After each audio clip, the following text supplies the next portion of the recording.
ఈరోజు దేవుని వాక్యము యోబు గ్రంథము 37వ అధ్యాయము 5వ వచనము. మనము గ్రహింపలేని గొప్ప కార్యములను ఆయన చేయును. Praise the lord.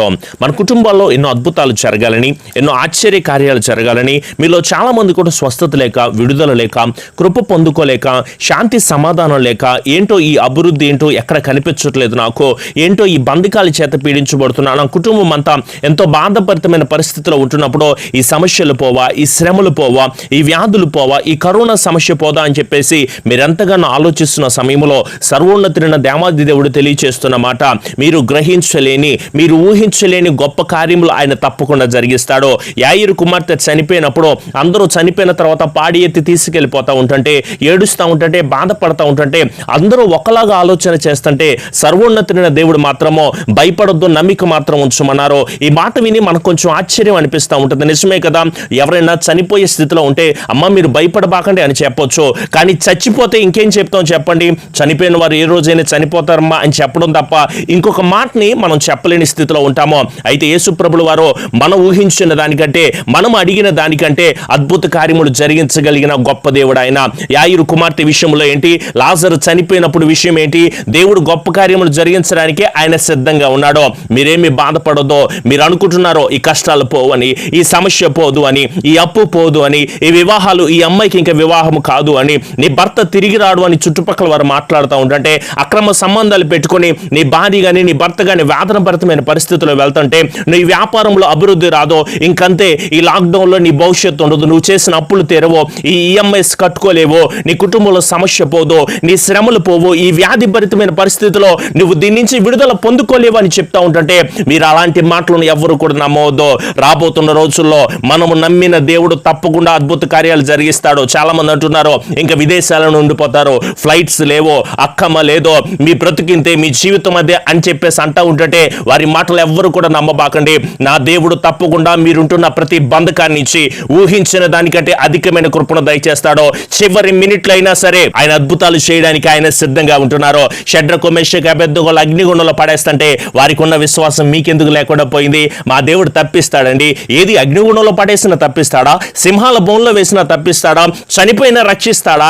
బాధాకరమైన పరిస్థితులకు వెళ్ళిపోతా ఉంటున్నా సరే రక్షిస్తాడా, సంరక్షిస్తాడా అని వాళ్ళందరూ కూడా ఆశ్చర్యపోతా చూస్తూ ఉంటుంటే నిజంగానే ఆశ్చర్య కార్యాలు చేశాడు.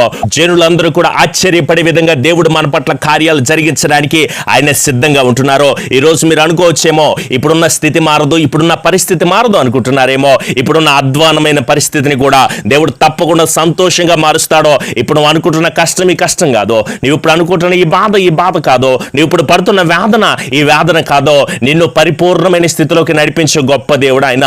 నీ దుఃఖాన్ని చూస్తున్నాడు, నీ వేదనని చూస్తున్నాడు, నీ కన్నీటిని చూస్తున్నాడు, నీ కష్టాన్ని చూస్తున్నాడు. ప్రతిరోజు రాత్రికాల సమయం వద్దు నువ్వు కన్నీటితో బాధపడుతూ, వేదన పడుతూ, అయ్యో నా బ్రతుకు అయిపోయింది, నా జీవితం అయిపోయింది, నా కొడుకు పరిస్థితులు ఎలా ఉంది, మా అల్లుడు చూస్తే ఎలా అయిపోతున్నాడే, నా కుమార్తె చూస్తూ ఉంటుంటే ఇంత దారుణమైన పరిస్థితిలో ఉంటున్నారేంటి, నా బంధువులు ఎన్నో రకాలుగా అంటున్నారు, నాకు ఇంకా ఉద్యోగాలు రావా, ఈ వ్యాపారాల నుంచి వృద్ధి లేదా, నాకు ఈ వ్యభిచార మనస్సుతో నుంచి నా భర్త నా భార్య బయటికి రారా అని చెప్పేసి ఎదురు చూస్తూ ఉంటూ ఎంతగానో రాత్రిపూట కష్టపడుతూ ప్రార్థన చేస్తూ ఉంటున్నావు కదా. దేవుడు నీ ప్రార్థన చూస్తున్నాడు. తగిన సమయకాలమందు ఆయన మిమ్మల్ని అందరినీ కూడా హెచ్చిస్తాడు, ఆశీర్వాదాన్ని ఇస్తాడు, దీవెనకరమైన జీవితాన్ని ఇస్తాడు, పూదండగా నడిపిస్తాడు. మీరు పడుతున్న కష్టాన్ని దేవుడు చూస్తున్నాడు, తప్పకుండా సంతోషం ఇచ్చి నడిపిస్తాడు, ఆశీర్వాదకరమైన జీవితాన్ని దేవుడు దయచేస్తాడు, దీవెనకరంగా మారుస్తాడు, నీ జీవితంలో గొప్ప సంతోషం ఇచ్చి నడిపిస్తాడన్న సర్వోన్నతుడైన దేవుని మీరు మర్చిపోవద్దు. అయితే ఏం చేయాలి పాస్టర్ గారు అంటే, గొప్ప కార్యాలు జరిగిస్తాడు, ఆశ్చర్య కార్యాలు జరిగిస్తాడు, అడిగితే తప్పకుండా కార్యాలు జరిగిస్తాడు. కానీ మరి మనం ఎలా ఉండాలి అని అడుగుతున్నారు కదా.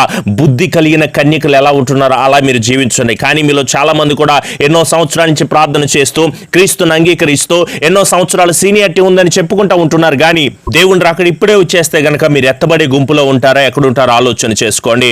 ఈ 10 మంది కన్యకులు కూడా పాటలు పాడారు, 10 మంది ప్రార్థన చేశారు, 10 మంది వాక్యాన్ని విన్నారు, 10 మంది సువార్తను ప్రకటించారు. వీళ్ళందరూ కూడా శిలువ భారం కలిగి, ప్రేమ కలిగి జీవించిన వారిగా ఉంటున్నారు. కానీ 5 మాత్రము బుద్ధి లేని వారిగా ఉంటున్నారు. వాళ్ళలో ఎంత బుద్ధి లేదు అంటే, వారి సిద్ధలో కొంచెం నూనె వేసుకోలేదో, వాళ్ళు నూనె డబ్బాలో కొంచెం నూనె తక్కువ వేసుకున్నారు, పర్లేదులే సరిపోదులే అనుకుంటున్నారు.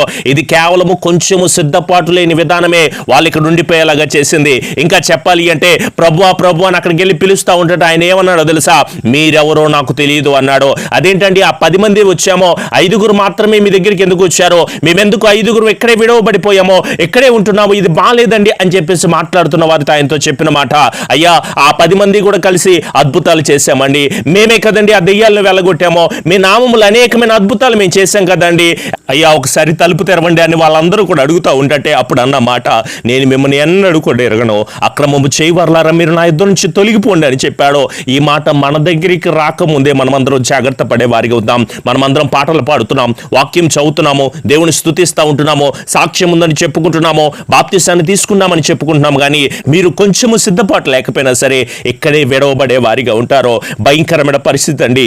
దేవుని రాకడ వచ్చేటప్పుడు కనుక మనం ఇంకా ఇక్కడే ఉండిపోతే ఏ ఉపయోగం ఉంటుందో చెప్పండి. మీరు వాక్యాన్ని వింటున్నారు, ప్రతిరోజు వాక్యాన్ని విని అన్న నేను ఎంతో ఆధ్యాత్మికంగా బలపడుతున్నానా, మీ వాక్యాల వలన జీవితాన్ని మార్చుకున్నానని చెప్తున్నారో, కానీ నీ కుటుంబం రక్షించబడాలి. నీ కుటుంబం రక్షించబడలేదంటే కారణం నువ్వే. నీ ప్రవర్తన బాలేదు, నీ నడవడిక బాలేదు. సిస్టర్ బ్రదర్స్, తప్పకుండా దేవుడు మీ కుటుంబాల పట్ల కార్యాలు జరిగిస్తాడో.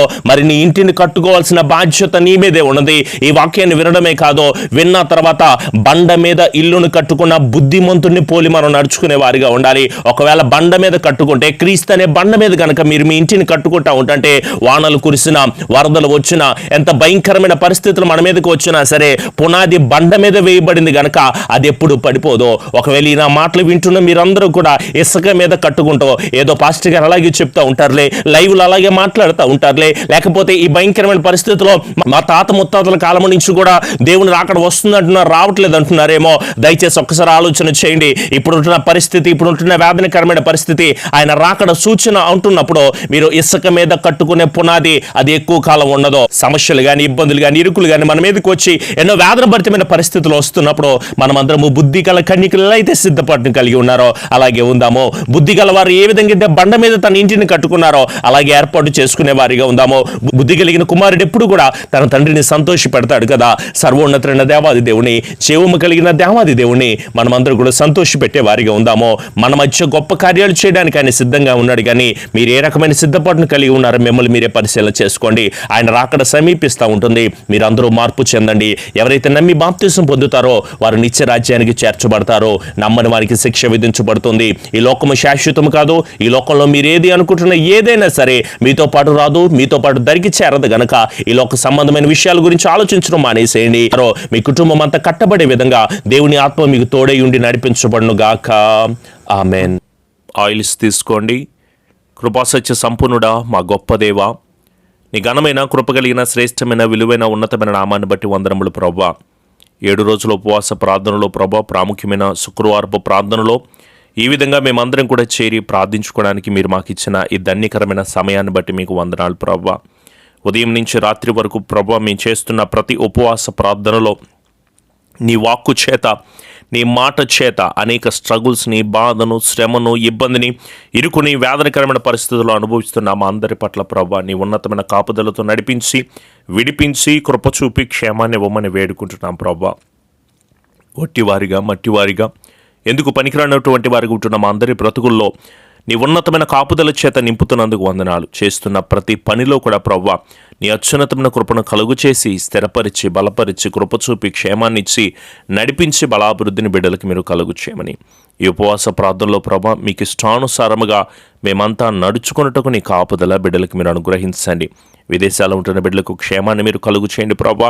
అలాగే అనేక స్ట్రగుల్స్తో, కరోనాతో బాధపడుతూ చాలా ఇబ్బంది పడుతున్న అనేక మందికి గొప్ప విడుదల, ఆశీర్వాదమును, నెమ్మదిని, సమాధానాన్ని, కృపను, బలమును బిడ్డలందరి కుటుంబాల్లో కూడా కలుగు చేసి, స్థిరపరిచి, కృప చూపి, కాపుదలిచ్చి, క్షేమాభివృద్ధిని ప్రతి ఒక్కరికి కూడా కలుగు చేయమని మా ప్రియ రక్షకుడైన యేసు నామములో అడుగుచున్నాము తండ్రి.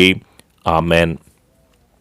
మన తండ్రి అయిన దీవెన, కుమారుని యొక్క కృప, పరిశుద్ధాత్మనికి అన్యోన్య సహవాసపు సన్నిధి ఎల్లకాలము మనకు, కుటుంబాలకు తోడై ఉండి ఏకీభవించిన ప్రతి ఒక్కరికి, మనందరి కుటుంబాలకి దేవుని ఆత్మశక్తి తోడై ఉండి నడిపించి కృపద ఇచ్చేయబడును గాక.